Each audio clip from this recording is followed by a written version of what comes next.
Assalamualaikum warahmatullahi wabarakatuh. Bismillahirrahmanirrahim. Allahumma sholli ala sayyidina Muhammad. Kadang-kadang kita itu mendengar ada orang yang ngomong, entah itu kiai, entah itu ustadz, sering-seringlah baca surah Al-Waqiah, nanti kamu akan selamat dari kemiskinan. Baca sholawat tiap pagi, tiap sore, nanti uang lancar. Baca Yasin, baca ini, baca itu. Bahkan yang marak itu adalah amalan-amalan, bacaan-bacaan berupa wirid-wirid yang dijelaskan oleh guru atau oleh kiai atau oleh ustadz bahwa, atau oleh gus-gus, bahwa nanti khasiatnya kamu bisa kebal lah, kamu bisa mengobati orang lah, atau bahkan kamu bisa terbang. Sebetulnya bagaimana sikap kita dengan narasi-narasi semacam itu? Kalau saya pribadi tidak mempersoalkan itu. Karena orang itu ada level-levelnya. Kadang-kadang orang memang tertarik apabila ada iming-iming. Di mana iming-imingnya itu receh, receh sekali. Kenapa saya bilang receh? Karena begini, membaca Al-Quran itu kalamullah. Itu kita beribadah kepada Allah. Allah itu adalah zat yang maha sempurna. Di mana selain Allah itu, sehebat apapun, sesempurna apapun, dilipat-lipat berjuta, bermiliar-miliar, tetap tidak akan setara dengan Allah itu. Lalu kita menyembah kepada Allah, membaca kalamullah, niatnya atau ekspektasinya atau harapannya mudah rezeki. Ya ini kan tidak seimbang. Makanya saya bilang receh. Receh itu bukan tidak penting, penting, tetapi yang namanya receh 1000-an, 2000-an, beda dengan 100.000, beda dengan 1 juta, beda dengan 1 M. Sama-sama duit tapi receh. Baca Waqiah biar tidak miskin. Tidak miskin itu receh, bro. Kekayaan itu receh dibandingkan dengan ridho Allah.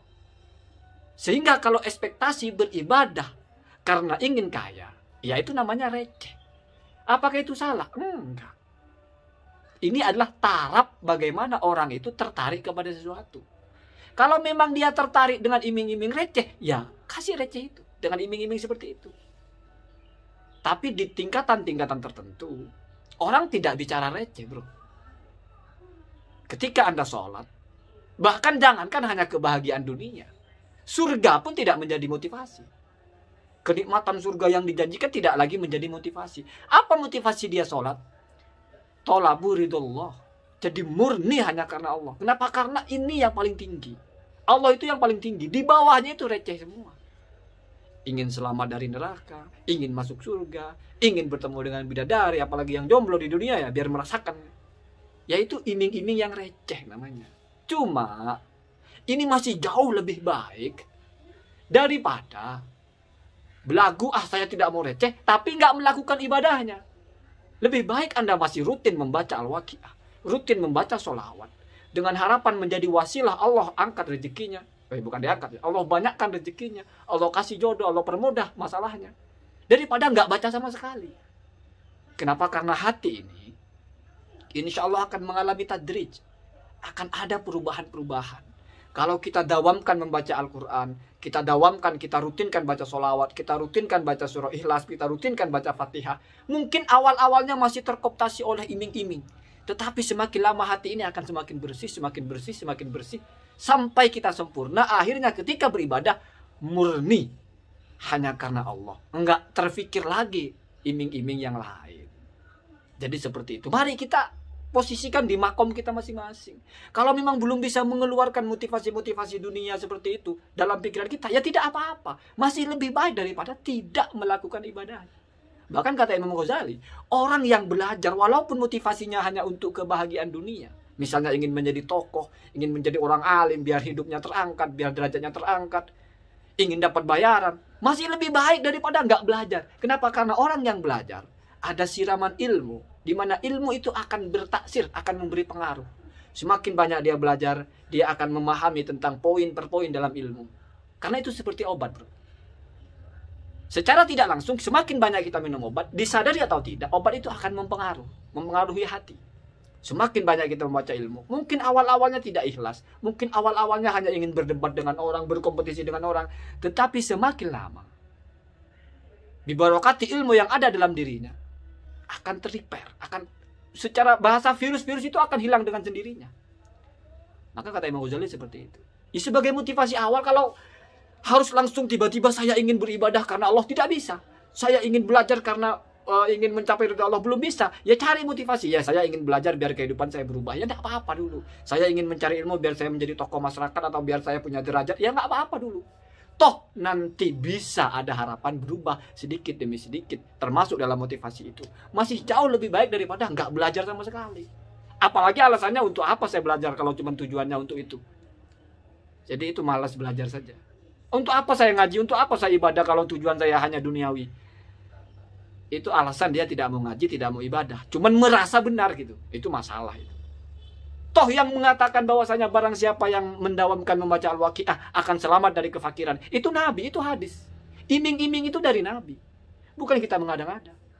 Lalu diturunkan levelnya kepada kalau kamu rutin membaca ini. Ini namanya tajrib ya, tajribiah. Jadi ulama sudah mengalami itu. Sudah bereksperimen dengan itu. Membaca ayat ini, membaca ini. Faedahnya seperti ini, faedahnya seperti itu. Itu namanya mujarabah kalau dalam bahasa Arab ya. Kamu baca ayat ini, baca ini, nanti faedahnya seperti ini, seperti itu. Nggak apa-apa dulu. Kenapa? Karena itu masih lebih baik daripada nggak baca sama sekali. Loh, kan tidak ikhlas. Kan bukan ikhlas, itu ada levelnya. Beribadah, kalau sudah karena Allah, dengan wasilah apapun, entah karena ingin mendapatkan rezeki dari Allah, itu sudah ikhlas. Saya beribadah karena ingin Allah kasih saya harta, itu sudah ikhlas. Kenapa? Karena sudah kepada Allah. Saya beribadah takut disiksa oleh Allah kalau saya meninggalkan ibadah, itu sudah ikhlas. Walaupun yang paling bawah. Namanya al-khawf. Saya beribadah karena saya ingin kenikmatan di surga nanti. Itu sudah ikhlas. Masuk kepada ar-roja. Walaupun yang di bawahnya karena saya ingin Allah kasih saya rezeki. Bukankah katanya kalau ingin digampangkan rezekinya melakukan ini, melakukan itu. Bersedekah akan dibalas dengan rezeki yang lebih banyak. Saya bersedekah. Enggak apa-apa. Itu sudah ikhlas. Saya bersedekah karena saya ingin mendapatkan harta yang lebih banyak. Tapi dari Allah, itu sudah ikhlas. Walaupun masih level yang paling bawah. Ini tetap lebih baik kita coba. Kalau level kita memang seperti itu. Rasanya kalau tidak punya tujuan yang bisa kita tebak kemana arahnya, itu kok ngeblank gitu. Sholat karena ridho Allah. Ridho Allah itu apa bentuknya? Belum masuk di kepala, belum masuk di hati. Tidak apa-apa sholat karena saya yakin kalau nggak sholat dosanya besar. Saya tidak mencuri karena saya yakin kalau mencuri haram dosanya besar. Sudah itu aja dulu, takut kepada dosa, tidak apa-apa. Walaupun kalau di tatanan orang-orang yang sudah dekat atau sudah ahli marifat, sudah nggak bicara dosa. Sudah nggak bicara pahala, nggak bicara dosa. Maksudnya nggak bicara itu bukan mengabaikan konsep itu. Tetapi yang ada di hatinya. Sudah hendak lagi bicara ingin pahala. Hendak lagi bicara takut kepada dosa. Tetapi karena murni karena Allah. Itu level-level orang, bro. Tidak perlu kita memaksakan harus ada di level itu. Ya, kita laksanakan seperti yang kita ini. Apa yang kita lihat, apa yang kita saksikan, apa yang kita rasakan. Baru kita percaya, ya sudah. Kalau kita memang seperti itu, pola berpikirnya, ya coba diterapi, baca Al-Waqiah, baca sholawat. Ada perubahan nggak gitu? Siapa tahu ada. Lalu kita percaya. Semoga ada manfaatnya. Assalamualaikum warahmatullahi wabarakatuh.